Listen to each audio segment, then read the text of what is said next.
Yep.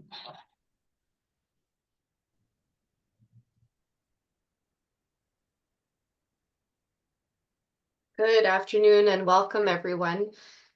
We are waiting for more participants to enter the webinar. The room is getting filled up, so thank you for being here right at 2 o'clock. You see those numbers climbing. It's always encouraging to see how many of you participate in these webinars with us. We're always so thankful to have you here. So good afternoon and welcome. My name is Stephanie Ventura, and I'm the Director of Education for the Ontario Association of Residents' Councils, also known as the OARC. Today, OARC is pleased to welcome our very own Quality and Evaluation Specialist, Chloe Young, and OARC Board Directors and Resident Experts, Gail Ramsden and Jim Gillooly, to speak to you about resident engagement. Please join me in a land acknowledgement. Together, let us now pause as we acknowledge the Indigenous peoples of all the lands that we are on today, from wherever we are virtually participating in today's meeting. Let us take a moment to acknowledge the importance of the land we each call home. We do this to affirm our commitment and responsibility to improving relationships between nations, and to improving our own understanding of local Indigenous peoples and their cultures.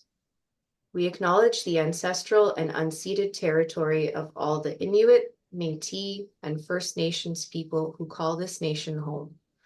Let us now join in a moment of reflection to acknowledge the harms and mistakes of the past and present, and to consider how each of us in our own way can move forward in a spirit of reconciliation, collaboration, and action.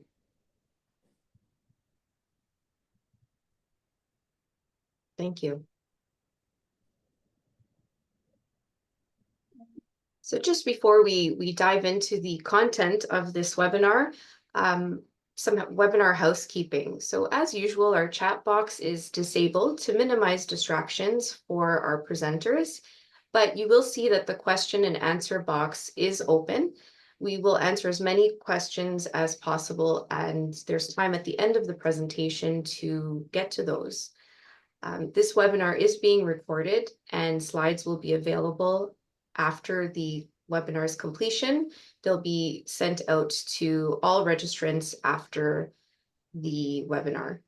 And also, if you could please take a moment to fill out the evaluation that will pop up on your screen when the meeting has completed. We greatly appreciate having your feedback that helps us improve future offerings of OARC. So without further ado, hand it over to Chloe. Thanks, Chloe. Thanks, Steph. We're so excited to see everyone who's been interested in our work in this resident engagement toolkit. To start, I just want to thank the following organizations for their help in making this work possible. So Pearly Health, the Canadian Frailty Network, CIHR, and UHN. And so for our time together today, we will first go over some background. What do we mean when we talk about resident engagement, and what is our research project all about, and what is this mystery toolkit that we will be referring to as things go on? And we are excited to have a discussion with everyone at the end and hear from the audience about what is happening in your homes. So starting with some background. So OARC has been doing a research project for about almost 2 years now about resident engagement. And many people have different understandings of resident engagement, but specifically for our research project, we are looking at how residents are included and have their input into home level or organizational decisions. And so another way to say this is any decision that affects more than one resident, how are residents involved in informing those decisions? So some avenues of resident engagement that you might think of include residents' councils, committees, it could be the food committee and how residents are involved in menu planning, or it could be how residents inform how the budget should be prioritized. The range of what is included can be quite broad. So we have defined resident engagement for this research project using an adapted framework for patient engagement that you see in front of you here from Carmen et al. And we really wanted to focus on the levels of involvement and partnership. How are residents being equal contributors and partners with their home for these, again, organizational decision making? So we were not interested in any personal decisions. We know that it's also very important that residents inform their own care, but that was outside of the scope of our research, and as well as any policy. Residents informing policy at a sector level was also outside the scope of our research. So now I'll hand the time over to Gail and Jim to give us their thoughts on why is resident engagement important.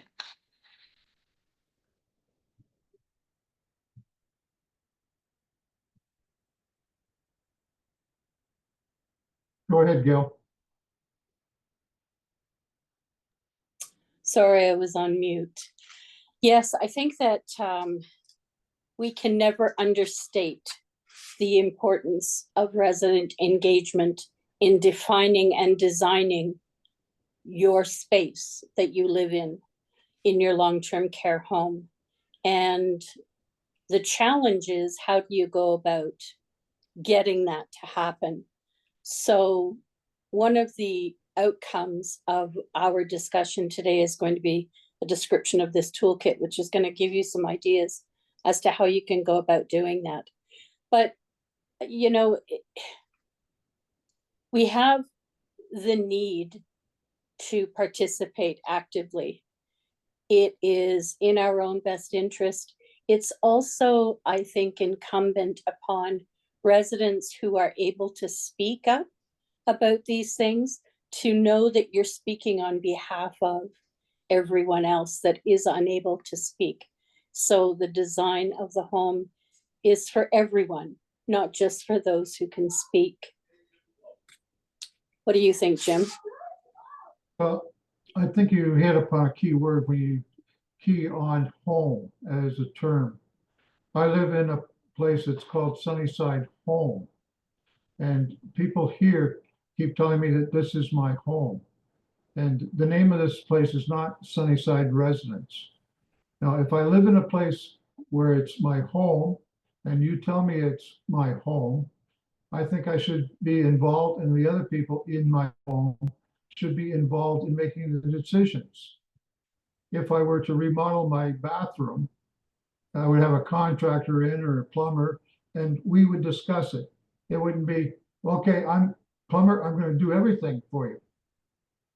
And it's not so much the doing for people in long-term care, it's persuading others to do things with the people who are in long-term care. I would remind the audience that, well, I have a t-shirt that says this: as I am now, you will be. So in terms of you designing things, bear in mind that you're designing them for yourself. And then it takes some impact, and make this a home. You know, it's men, and I speak for them with some experience, are somewhat negligent in asking their wife what they want for Christmas present. Think about that. Should the wife be consulted before you go out and buy her a food mixer or a coffee maker or a vacuum? Gail? Yeah, I don't think I have anything else to add to that. You know, there's some other things that are on the slides, bulleted on the slides, and you can read those for yourself. Thanks, Gail and Jim. Yeah, I really appreciate the thought of how important it is to really think and ponder about what does it mean that it's the resident's home. I think that's something we say all the time, but to take a moment to really understand, if some place is my own home, what are the implications of that. So moving forward, this is a brief overview of the research stages that we are gone through. So we started off doing a scoping review where we looked at what ways within published literature have people recorded resident engagement in decision making. So that's how things were in the past. And what was interesting for us to find is we got literature up to even 40 years in the past. And it was surprising to us that not much has changed. If you read some of the articles that came out in even the 80s, a lot of their struggles are very much still things that are relevant today. Following the scoping review, we use that to inform our qualitative study where we had interviewed a mix of administrators, long-term care team members, and residents to also understand how our residents currently be engaged. But in addition to that, what are some of the struggles in having residents engaged in decision making, but also what are some of the things that help, either in the home or outside of the home? And so we will be presenting a few of the things that we found and heard from those interviews. And then finally, all of this information we're gathering is used to inform and co-design a toolkit we wish to give to all homes to help them facilitate resident engagement.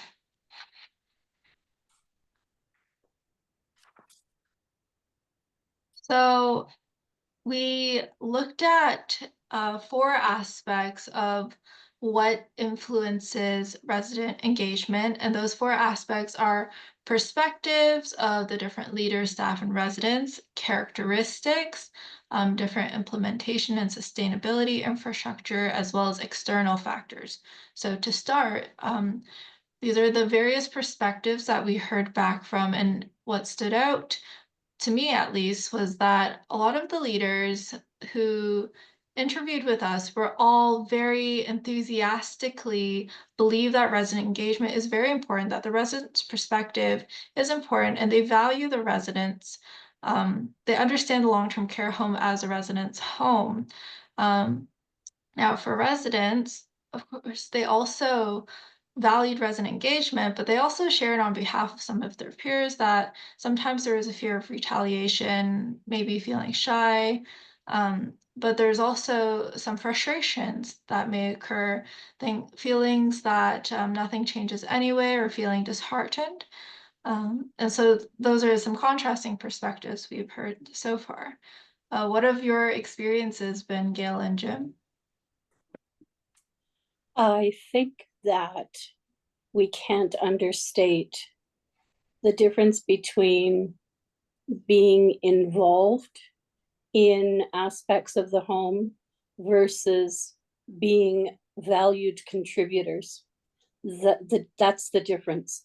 It's easy to invite residents to sit on various quality committees, but it's only effective when that resident voice is taken and listened to and acted upon and included in the decision making. So, I guess it boils down to lip service. Residents are not looking for lip service. They're looking for the ability to actively participate. And without, as it says, without fear of retaliation. An understanding of where the residents are coming from and what it is that they're trying to accomplish by all levels of staff within the long-term care home. Jim? I think the timing here becomes crucial. It's one thing to have said that you have resident involvement by having presented to the residents or to the residents' council a completed document. That is in the nature almost of a fait accompli. What needs to happen, I would say, is that from the get-go, from the beginning, there should be input from residents, plural, not just one token resident sitting on a committee or sitting with a group, but informing the policy. The advantage that the resident has is lived experience. You're familiar with the saying about walking a mile in somebody else's moccasins. Well, to spend a week walking in or running around in a wheelchair is not the same as spending the whole week in terms of 24 hours in and out of a wheelchair, in and out of slings, in and out of the lift, having to look for the height of a sign. Well, what's that? I can't read it. It's too high. Accessibility. You know, these are things that people in administration often don't think of. They don't see them. I've had the experience of looking at posted notices where they're addressed to residents and caregivers, but they're so high I can't read them from the wheelchair. So the key word again is home. We're starting to see the word co-design. We'll talk about that in some detail later. But I would say to you that it is important from the beginning to have a contribution from residents. They may save you some trouble. They may prevent a difficulty, a misunderstanding, or they may make it a lot easier for everybody. So basically involve the residents. Thanks, Jim. Yeah, I think even if people believe in the residents' and voice, it's important to act and to seek the residents' perspective from the very beginning, I think really is the message there. And so along similar lines, these are some of the characteristics among the 3 levels that really influence whether resident engagement can or can't happen, does or doesn't happen. A huge part is the leaders, their attitude and personality. The leaders in the home really set the tone of resident engagement and culture change really within the home.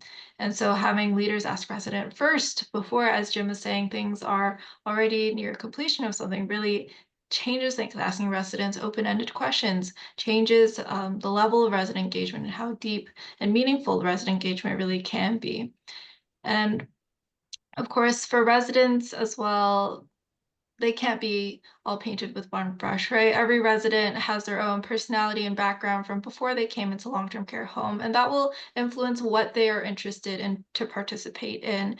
You might have residents interested in many different things, and so it's important to get to know your residents, build that relationship, and also as residents to get to know your peers, to understand that not every resident will feel as empowered to speak up, and how can you encourage your fellow residents to understand that this is their right, this is also their home too, that it is safe for them to state their opinions. And of course, we can't ignore the fact that because of health statuses, not many residents can speak for themselves either. And so, as Jim always says in our practice meetings too, who better to speak for the residents than the residents themselves? And then I guess since Jim, I kind of stole your quote, is there anything else that you think really should be highlighted here? I think you put your finger on a very key point, and that's the influence that the leader can bring to bear upon the fellow members of the administration. That the leader can say, I'd like you to do this. Or at some meeting later on saying, well, what did the residents say about that when you were holding your committee meeting? Who are the resident representatives? That kind of direction and leadership. And there's another trick that I'll mention a little bit later. And I would go so far as to say, if you think about it very carefully, it is impossible to sustain change within the home unless you have the tone set by the administrator. Sustainable change. Everything flows downhill, and it needs the administrator to buy in. I can rally every resident in my home, but without the leaders buy in to the change culture, you're not going to get anywhere. You're going to end up with participation on committees that don't go anywhere, that listen to you but don't act on the things that you're contributing. So really, for me, it's all about listening to the residents, really listening to the residents, and being prepared to embrace their contribution. Thank you.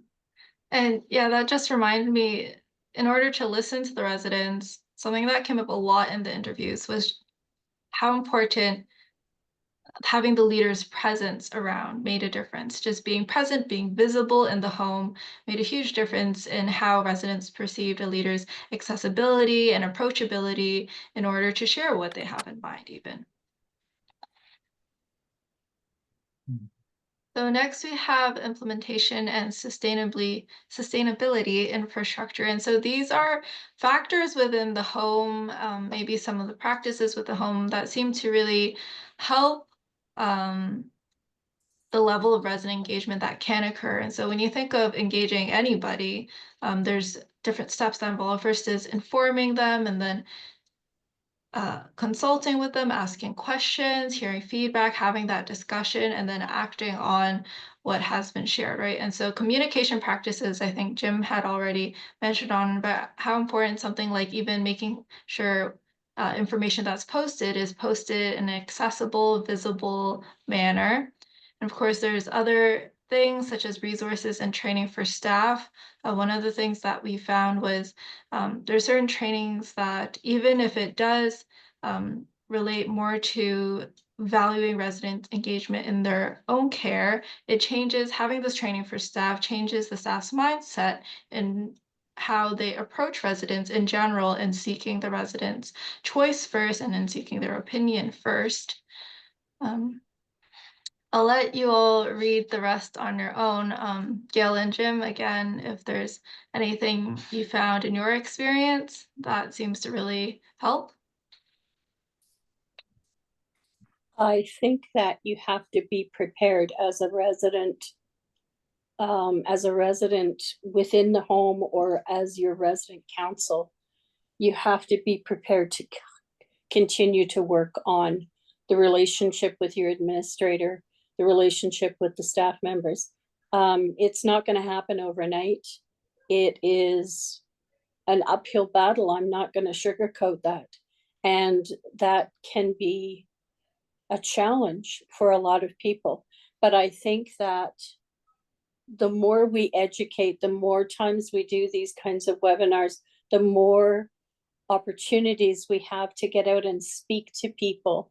We already talked to the new administrators coming on board. The more times and more opportunities we have to talk with people, the better we improve our chances of putting together a collective of people who are dedicated to actively working on change.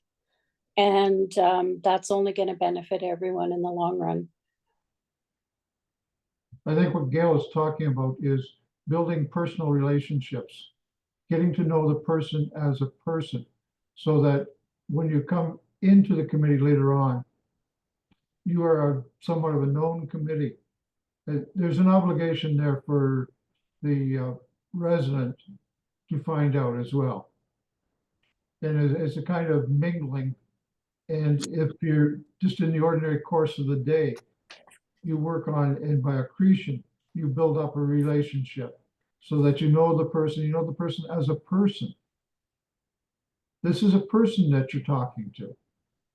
This is not a unit on a spreadsheet or a box that you can check, I've done that. So it's recognizing the personhood of everybody. And I'm saying that the residents need to recognize the personhood of the administrators. Thank you. And in recognizing the administrators, I think part of it's also recognizing that there are many administrators out there who are seeking the best interest for residents, but they're also faced with constraints as well, whether it's outbreaks or policies or legislation. These are many factors, or some of the factors that do impact how resident engagement can look like in the home. But our encouragement for everyone is that there are many ways to approach these legislations and policies in a creative manner that still captures the integrity of what the resident wants and still moves forward creatively problem solve with residents to come up with a compromise solution if need be. And families on here too, just understanding that they are both advocates for residents many times, but sometimes the family may not understand completely what the residents are living. They have the residents' interest in mind, but ultimately the residents' voice comes first. Gail and Jim, what have your experiences been with these factors? Yeah, I don't think I'm telling tales or surprising anyone when I say long-term care homes work within a humongous amount of legislation. And on top of that, there are homes that have company policies that they may be having to work underneath as well. And then you've got family and outbreaks and other things that are competing. And I guess all I can say to this is these things exist and seem insurmountable, but they're not. If we work at it, we do have the ability to influence change in legislation, influence change in company policies. And as Jim said, it's all about that relationship building for legislation, company policies, family, all of it is the same thing. We have to be visible, we have to be vocal, and we have to work collaboratively to try to enact some change, but it can be done. So, as I said earlier, it's a long road and it's an uphill battle, but if we work collectively, we're a pretty big base. If you look at how many residents there are living in long-term care in Ontario, there's a lot of us. So we need to work collectively as well as individually within our own homes. And we have the ability to do both.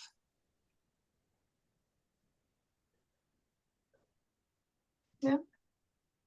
I think Gail makes an important point there in terms of the circumstances that the administrators, that the PSWs right on down the line have to work under. The change in the reporting of skin conditions has added much more in terms of charting. Somehow, I think the institutional practices have to be minimized or come down to just the very essential.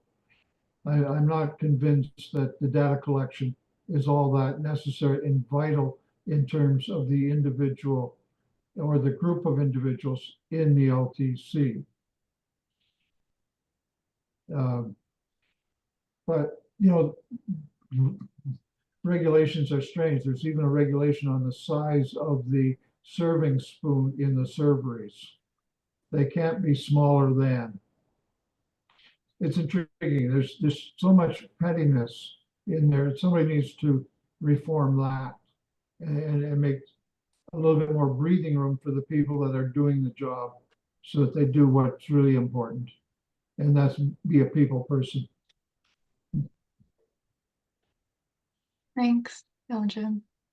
Yeah, I really think legislation is made with good intentions. But yeah, it really does take a collaboration with residents who are living and breathing to come up with creative solutions, despite what feels like conflicting priorities. And so I guess in talking about creative solutions in different ways, residents can be engaged. In some ways, hopefully, that can inspire you. Here are some of the mechanisms that we heard back from our interviews. Unsurprisingly, Residents' Council came back as the most popular mechanism. It was mentioned the most frequently. Unsurprising, that's been legislated, but some of the ones I want to highlight and explain in this list too is that it was mentioned quite often that residents have their voice heard simply by directly seeking out staff members or the home's leadership team. And then some homes also have the home's leadership team directly ask residents for feedback. There's the complaint system that is often in most homes. Actually, I believe in all homes where if a resident does have a complaint, there's a formal form that they fill out with a staff member. Scope-specific meetings refers to meetings that are centered around a specific topic. So this includes things like food committee meetings. We had heard of homes doing calendar planning meetings where they will sit with residents to talk about what programs the floor or the home wants for the following month.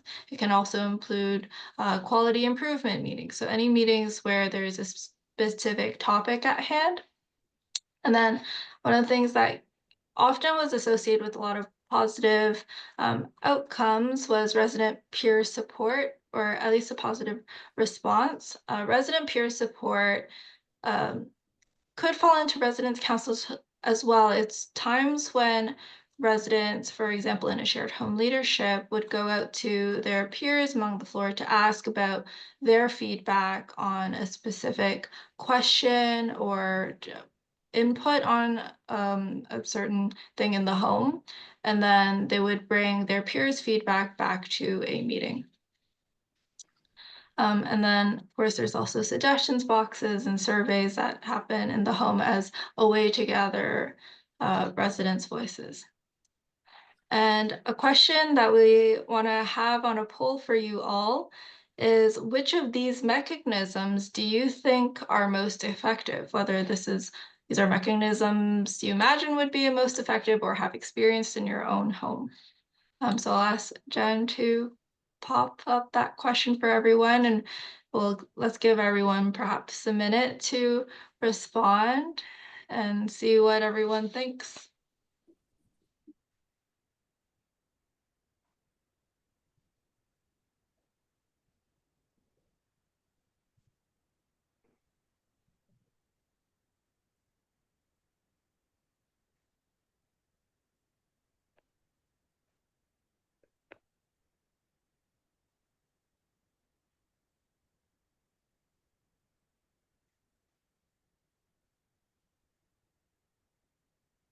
I guess while we wait for everyone's input, Yael and Jim, do you have any experience with one of these mechanisms that you thought worked better or didn't work very well?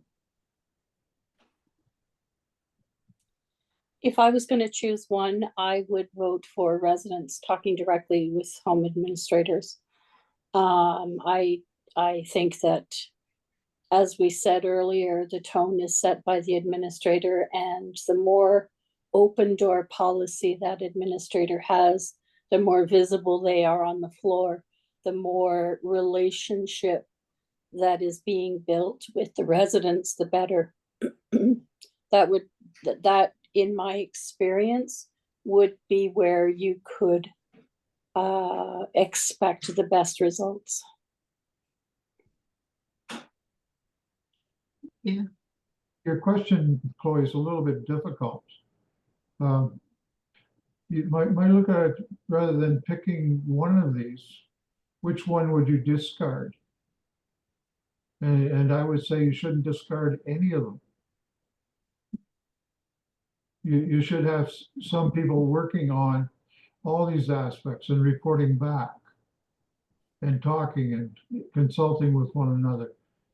They all work in certain places.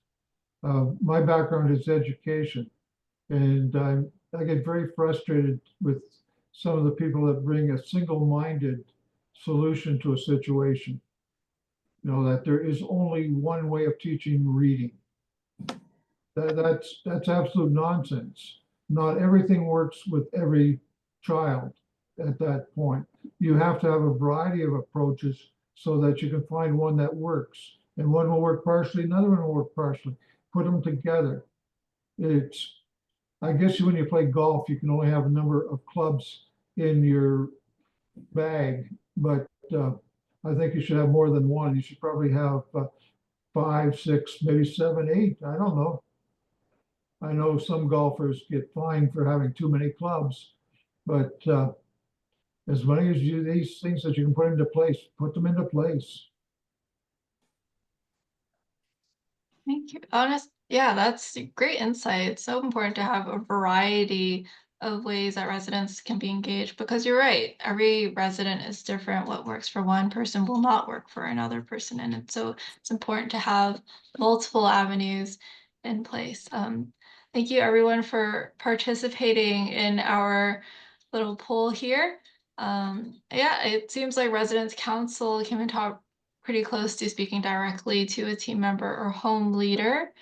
Yeah, okay.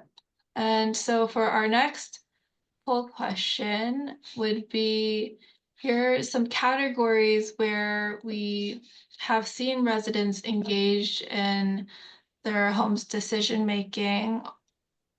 For residents in the audience of these areas, what are some areas where you currently are not engaged or have minimal engagement in that you'd like to be involved in or more involved in? For those who are team members who are on this webinar today, what are some areas where you would desire more resident involvement in? So we'll have that question up, and while everyone has some time to respond, I'll just provide some comments that in some ways, this is in order of frequency of what came up the most often among the interviews, and sounded like food and programs was the most popular, and where residents are most engaged. And in some ways, this can be thought of perhaps as a roadmap to resident engagement, where if you are just starting on your journey of resident engagement, these more frequently commented areas may be that you're easier places to start.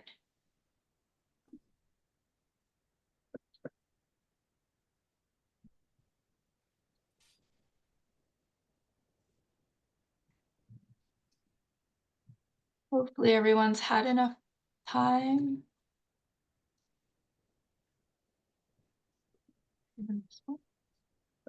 Oh, physical environment and quality improvement. I'm putting you two on the spot here about the scale engine, but what are your thoughts on getting involved in quality improvement and what that might be able to look like? Food is a great source of interest and involvement. Probably I would like the word nutrition added to that, but there doesn't seem to be as much discussion around that as there is about whether the pork that's served is too tough. But everything else, the one controversial one might be finance and the willingness of the people in the home to share the budget. But it would be kind of nice to know where the monies go and how much is spent on various aspects of it, so that you get a little bit greater appreciation of the difficulty or the size, the scope of the home. You know, when you have a home, I think most of the families should be involved in understanding the budget situation. Children, as they come of age, maybe you want to involve them, but certainly the couple should share this information and work on it together. I wasn't surprised to see quality improvement on there. As we all know, we've now been legislated to include residents on quality improvement committees within the home. So that's a given to me. But as we spoke about earlier, the trick is not just having tokenism residents on the committees. You have to have fully participating, fully collaborating residents and attitudes on those things, on those quality improvement teams.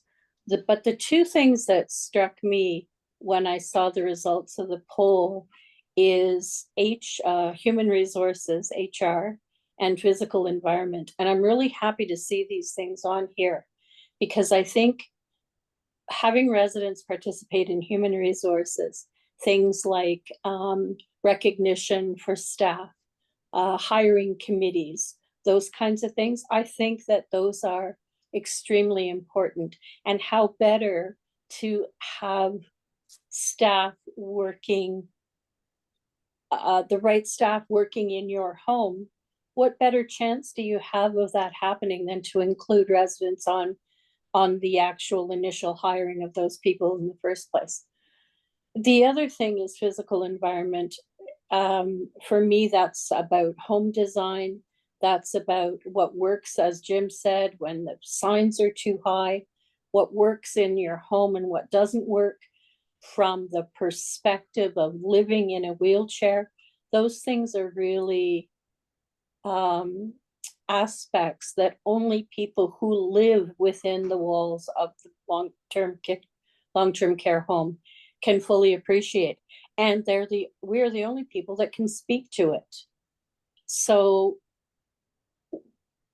it's in everyone's best interest to involve residents and hear what they have to say, unless you are prepared to live in a wheelchair for a week. So I'm really happy to see these results. Excited to have, oh, sorry, go ahead, Jim. The one item that Gail has brought to my attention that's not there, I think is very important, is the hiring.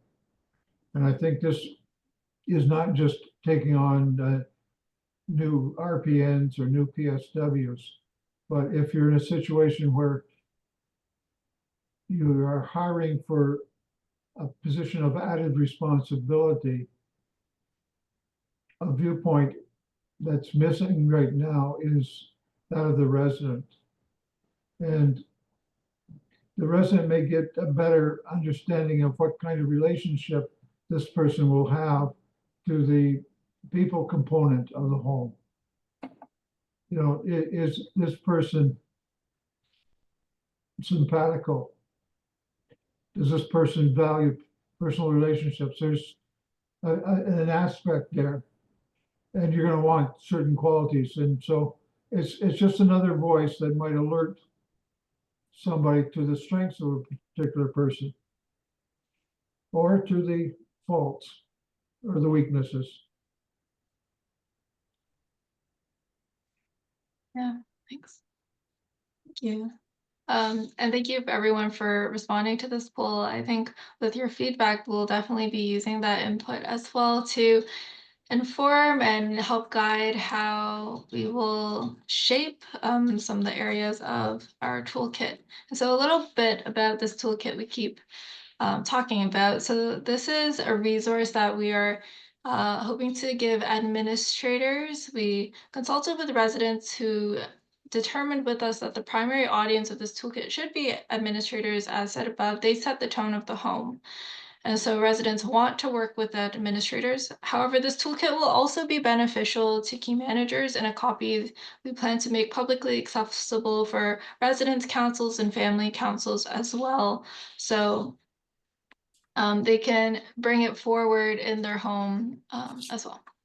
And this toolkit would be an interactive document with ideas to inspire and guide how resident engagement as partners with your residents can happen at your home. And so the key content that we will be including includes tips on building the right culture in your home, the importance of being visibly present and accessible, how to communicate proactively, and really take resident engagement to the next level to make sure it's meaningful, how how residents' contributions are valued at equal weight. And we will also include some practical examples of different areas for engagement. And so some of those examples might be these ones that are on the slide, which may include recommending a favorite recipe to menu, or again, mentioned earlier, the monthly calendar planning meetings.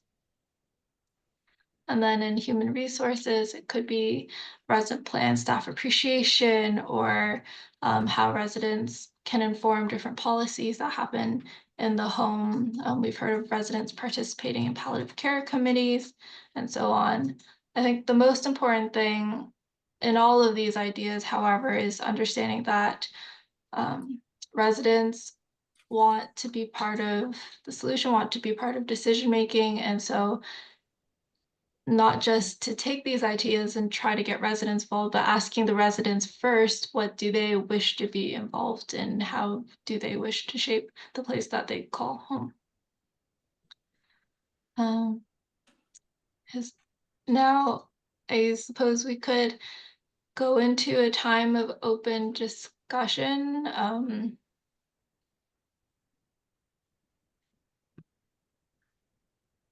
And then after discussion, I guess we can have some final thoughts at the end. Hi, Chloe.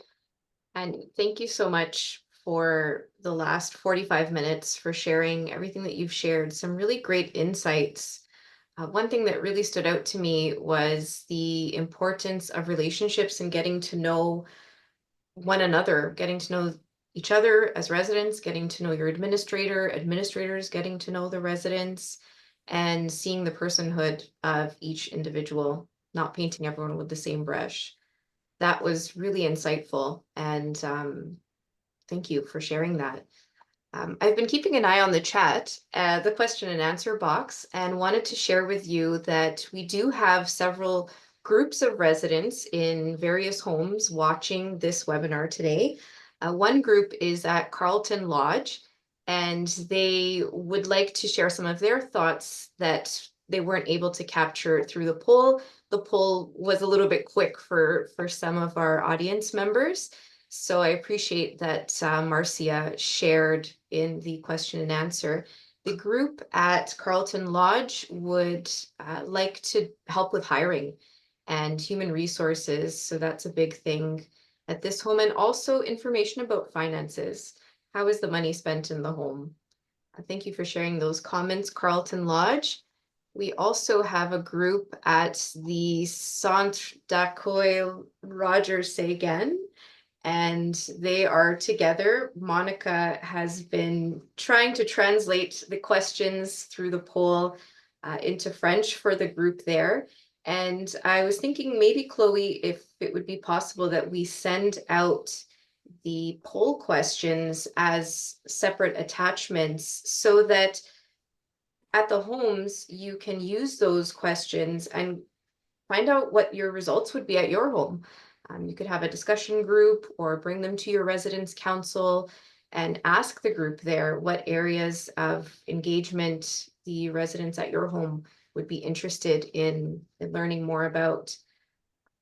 And you can share those with us if you do get some results. We'd love to hear them. Just keep taking a look at the chat again. Someone has shared that they agree with Gail that residents should help with staff selection. Thank you for that comment. Anne Donaldson would like to know how many homes or residents were involved in coming up with the data that was presented in one of your earlier slides on the areas of resident engagement. So those were based off of 11 interviews during the qualitative interview process, but I would like to emphasize that these interview findings were actually aligned with our scoping review findings as well, where we had, I don't remember the number off the top of my head, but it was quite an extensive number of publications. And through the scoping review, we had also seen the same order of areas that were where residents were most frequently involved in. Thanks, Chloe. I hope that helps, Anne. Karen is at Gary J. Armstrong Home, and the group there, the resident group there, thanks for being here on this webinar.